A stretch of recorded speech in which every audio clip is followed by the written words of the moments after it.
the pub with Yaron Souza playing poker. He knew I was nervous. It'd been a bit of a basket case for 24 hours and wanted me to just get out of the house. And I got the phone call from John Crawley, and he had good news. So that was it. Had a celebratory beer with Yaron, and that was how I found out. How did the poker game I don't remember after that, to be honest. It was the furthest thing from my mind. But Yaron actually won, to be fair. So, but no, it was nice of him to get me out of the house, and goes to show what kind of guy he is.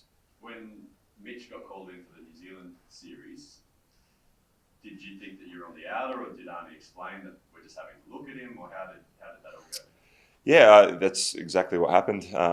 That they needed to see if something was to happen to one of the three of us that had been there throughout the qualification campaign, that he was able to come in and do the job. But always believed that I would be there. As part of me, I guess.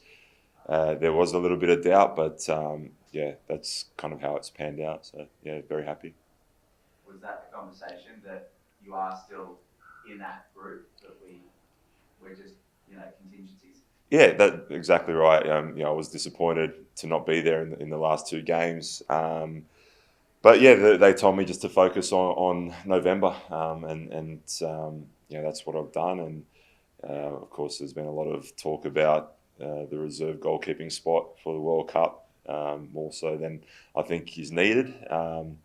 26 men have realised a lifelong dream, and the focus has been on that, which is disappointing, but goes to show sometimes how the football media is in this country. So tend to focus on negative rather than the massive positives that there is. So anyway, it is what it is. For me, very happy, and happy for everyone else that's been selected. Matty Ryan's been our number one for quite some time. Are you going there to put pressure on him, and how ready are you to step up, given he's got an injury as well? Yeah, he's fine to play, mate. He wouldn't be there if he wasn't able to play. And look, we're there, ready and able to play if need be. There's no point in us going if we weren't. But of course, at the same time, we're there to support him. Initially, he's obviously going to be starting. He's our captain. He hasn't let us down in recent years, so there's no reason to believe that he won't be playing. And we've got a good group. The three of us work well together, and we're all pushing in the right direction. Pretty impressive when you look at the goalkeeping stocks and see that three have played football here at Central Coast Stadium playing for the Mariners. Yeah, I think Mariners have a lot to be proud of, not just the goalkeepers, but the other people that have played there. I think last World Cup, Mile Jedinak was the captain, former player of the club.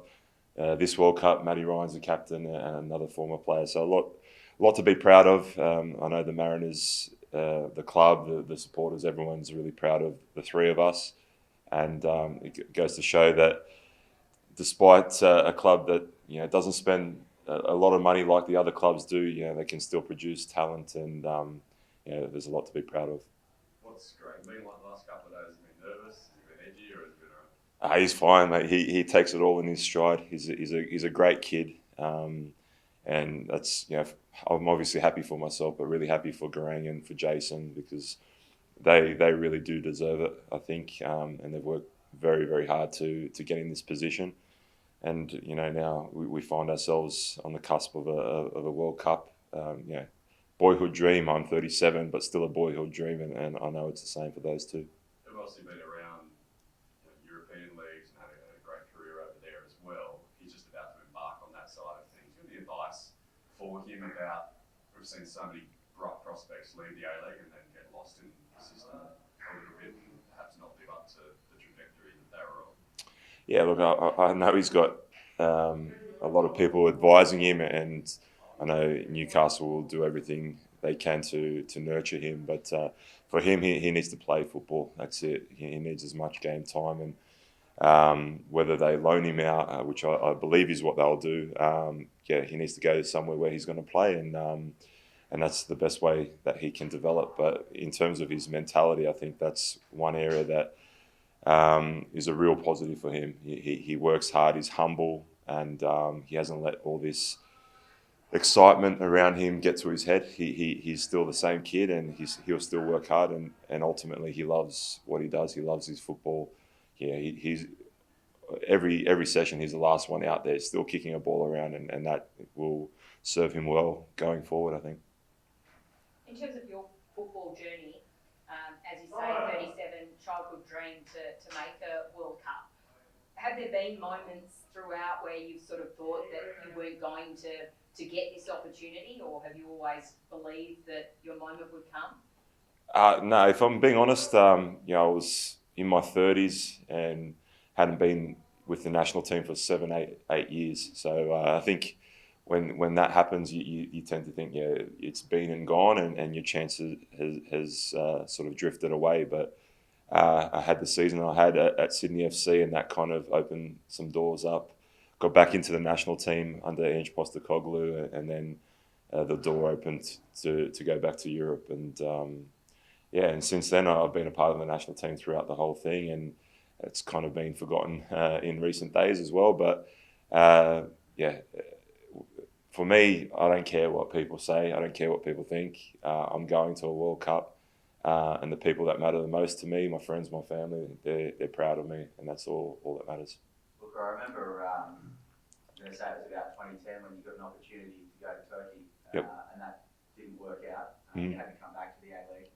As you say, potentially in the national team wilderness for some time. You're going to back-to-back World Cups as a 37-year-old, and you've got a guy next door who's just turned 18. What kind of advice does someone like Garang, who has the world at his feet, gets an opportunity to go to Europe? Football obviously is a long and winding road, isn't it?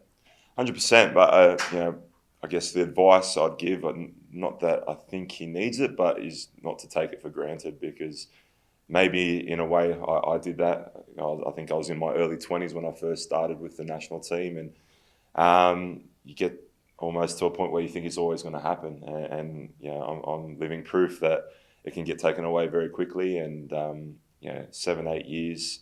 I remember watching the boys. I think they were playing in Brazil, and these are guys that I was in the national team with, and I was at home watching them play, and wishing that I could be there. So don't take it for granted, and I think that's the message, not only for him, for every footballer out there. You can't really pick and choose when you want to be a Socceroo. I think it's you either you are or you're not, and I think that would be my advice. Just to the poker game again. Mm. So you're sitting at the table, do you get text? Is it an email? Is it a call, or what?